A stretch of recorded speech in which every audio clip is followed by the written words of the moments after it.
حضرت لوط علیہ السلام کی بیٹی اور فرشتوں کی آمد۔ حضرت لوط علیہ السلام کی بیٹی روزانہ پانی لینے کے لیے شہر کے کنارے واقعی دریا پر جایا کرتی تھی۔ ایک دن وہاں کچھ اجنبی مرد نمودار ہوئے جو در حقیقت انسانی شکل میں بھیجے گئے فرشتے تھے۔ ان میں سے ایک نے پوچھا، اے لڑکی، کیا یہاں کوئی ٹھہرنے کی جگہ ہے؟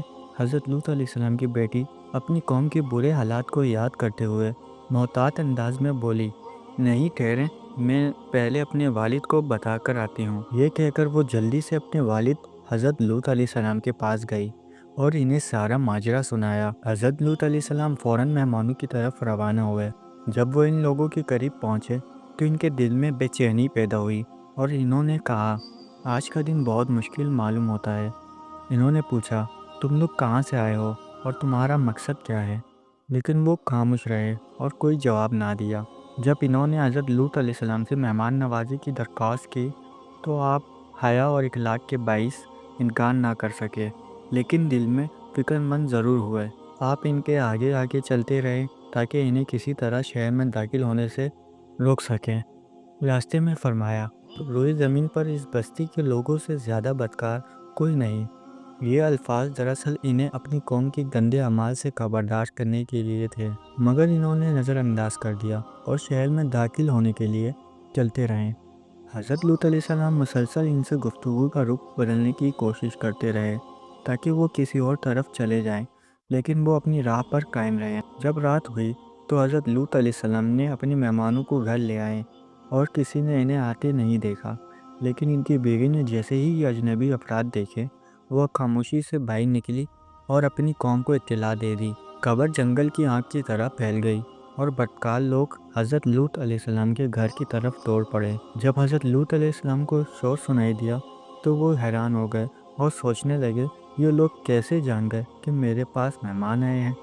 جب وہ گھر کے دروازے پر پہنچے تو حضرت لوط علیہ السلام باہر آئے اور آخری بار انہیں سمجھانے کی کوشش کی، یہ میری بیٹیاں ہیں، یہ تمہارے لیے پاکیزہ ہے، اپنی بیویوں کے پاس جاؤ، اللہ سے ڈرو اور میرے مہمانوں کو شرمندہ نہ کرو۔ انہوں نے تقوی اختیار کرنے کی نصیحت کی، انہیں یاد دلایا کہ اللہ سب کچھ دیکھتا ہے اور سنتا ہے، اور ان سے غیر فطری عمل سے باز آنے کی درخواست کی۔ پھر فرمایا، کیا تم میں کوئی ایک بھی عقل مند انسان نہیں؟ لیکن ان کے دل پتھر ہو چکے تھے، وہ اپنی گمراہی پر ڈٹے رہے اور شور مچاتے رہے۔ جب حضرت لوط علیہ السلام نے دیکھا کہ وہ کسی طرح نہیں روک رہے تو وہ بے اختیار پکار اٹھے، کاش میرے پاس کوئی طاقت ہوتی یا میں کسی مضبوط پناہ میں جا سکتا۔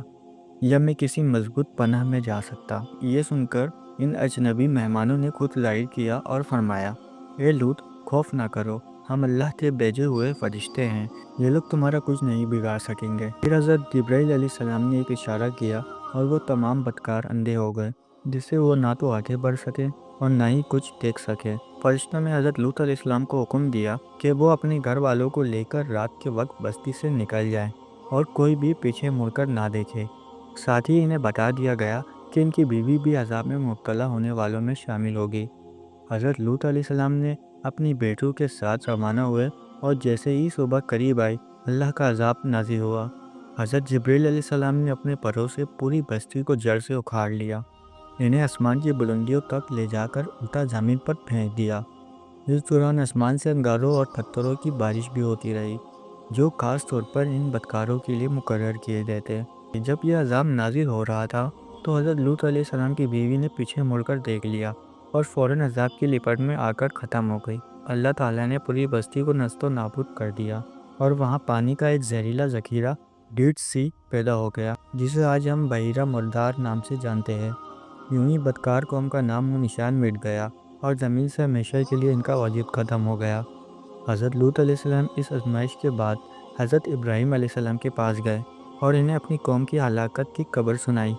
حضرت ابراہیم علیہ السلام پہلے ہی اللہ کے فیصلے سے آگاہ تھے اور دونوں انبیاء اپنی دعوت کو آگے بڑھانے میں لگ گئے۔